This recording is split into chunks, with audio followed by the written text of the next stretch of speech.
For some of us, childhood was a happy time, filled with curiosity and wonder.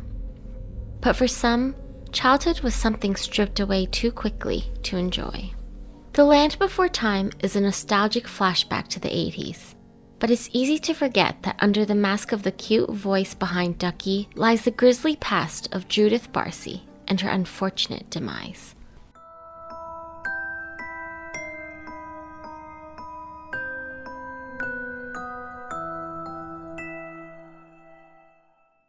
Born to Hungarian immigrants Judith Barsi and Maria Virovac on June 6, 1978, Judith Barsi began acting from a very young age. Eager to experience the American dream, Judith's mother trained her to be a star. Her success began at the age of 5 when she was discovered at San Fernando Valley skating rink by a film crew who were shooting a commercial.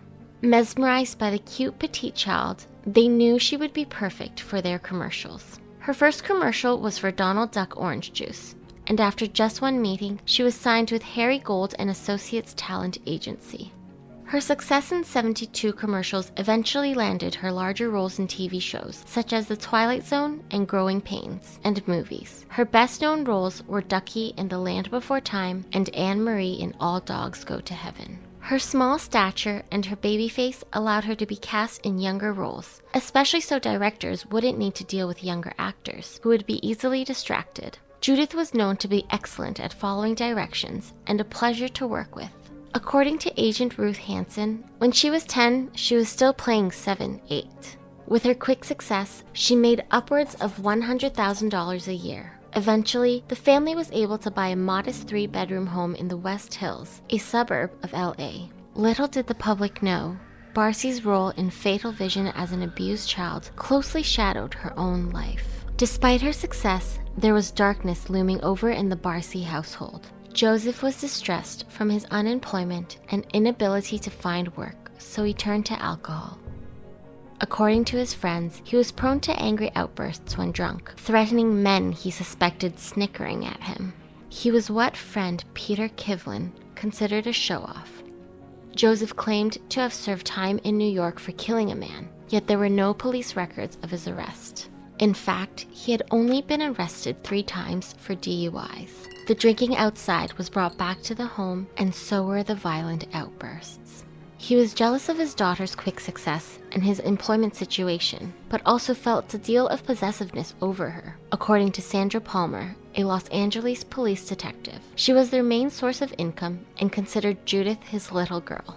Despite her stardom and abuse behind the scenes, Judith appeared to be a normal girl, playing outside with her friends and painting pictures. This was not Joseph's first marriage. Upon fleeing Hungary after the 1956 uprising and moving to France, he met another Hungarian immigrant, Carla, whom he married and had 2 children with. They experienced a similar form of abuse upon moving to the United States, until Carla left her husband and took her children to Arizona. Abandoned, Joseph followed his wife and children, who decided to give him another chance.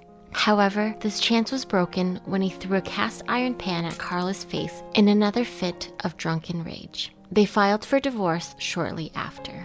In December 1986, Maria had filed a police report against her husband when he threatened to kill her, accusing him of choking and hitting her face. With no visible injuries, she eventually declined to prosecute. Before going to the Bahamas to shoot Jaws: The Revenge, Joseph held a knife to Judith's and whispered, "If you decide not to come back, I will cut your throat." Her agent from the talent agency, Ruth Hansen, witnessed Joseph reminding Judith what he had said before she left, sending the little girl into hysterics. From then, Hansen knew there was something wrong. According to sources, Maria would tell whoever would listen about the abuse and how scared she was. Judith would often tell her classmates that she was afraid to go home, that her dad was drunk and miserable and wanted to kill her mother. Concerned and aware about the situation, neighbors and family friends offered refuge for Maria and Judith, but were pushed away. In fact, a neighbor told LA Times that Joseph told me 500 times he was going to kill his wife. I tried to calm him down. I'd tell him, "If you kill her, what will happen to your little one?" He would then claim he would kill her too. Another neighbor claimed Joseph said he would kill himself and Judith and keep Maria alive to suffer. Due to what she experienced at home, Judith exhibited traits of trichotillomania, a disorder that results from extreme stress and causes sufferers to pull out hair from their scalp, eyebrows, and eyelids. She was reported to have plucked out all of her own eyelashes while pulling out her cat's whiskers.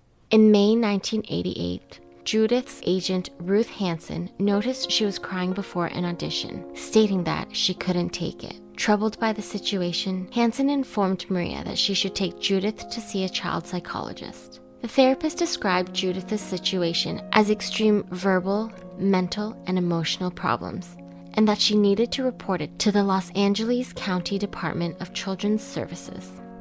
According to Ray Lamotte, a spokeswoman for the LADCFS, they had a plan of action to separate the two from their abuser, but Maria decided that she needed to deal with the situation by herself and called it off. Around this time, Maria had rented an apartment in Panorama City where she and Judith would hide out during the day and return to their home at night. According to Joseph's daughter from his previous marriage, Augie, Maria was determined to stay at the house that Judith had worked so hard for. It was Maria's dream after all, and she didn't want Joseph to have it. If anyone was going to leave, it was going to be my father. Leaving also meant that she and Judith would have to go into hiding, which meant losing their source of income. Fed up with the abuse and finally ready to leave, Maria would plan to serve divorce papers the next day. Little did she know, those plans might have been the last straw for Joseph. On the somber evening of July 25th, 1988, as Judith lay in her canopy bed, sleeping peacefully across from her pink television, Joseph Barsi entered his daughter's room and shot her once in the head. Startled by the noise, Maria ran into the hallway to investigate, when Joseph turned around and shot her as well. Earlier that morning, Joseph received a call from Judith's agent, Hansen, wondering where she was. The young girl had missed a crucial appointment with Hanna-Barbera Productions Incorporated, which worried Hansen. He lied and told her that Judith and Maria had taken a car to San Diego. For 2 days, Joseph Barsi wandered inside the house. On July 27th at 8:30 a.m., he doused the bodies of his wife and daughter in gasoline and lit the house on fire, before eventually shooting himself with a .32 caliber pistol. Their neighbor, Eunice Daly, was out watering her garden when she heard an explosion. Smoke started rising from the house. At first thought, as I ran to call 911 was, he's killed them and set fire in the house, just like he said he would. Police officers raced to the scene of the crime and found the charred bodies of Judith Barsi and her parents. Judith Barsi and Maria Virovac were buried in Forest Lawn Memorial Park in Los Angeles.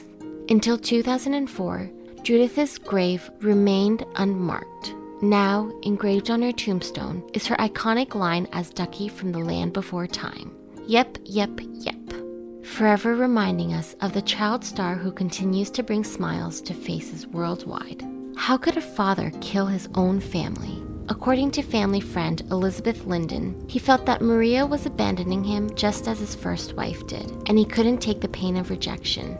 We'll never know what made him snap, whether it was the fear of being alone or malicious jealousy against his own daughter. Some blame Child Protective Services for failing Judith, claiming that they should not have dropped the investigation at the request of Maria. Others blame Maria for not leaving her husband sooner. Regardless, the tragedy of losing a young life still occurred. In loving memory of Judith Barsi, the closing credits song in All Dogs Go to Heaven, Love Survives, was dedicated to her. Undoubtedly fitting, because despite the twists and turns that this story took, love does survive in Judith Barsi's legacy.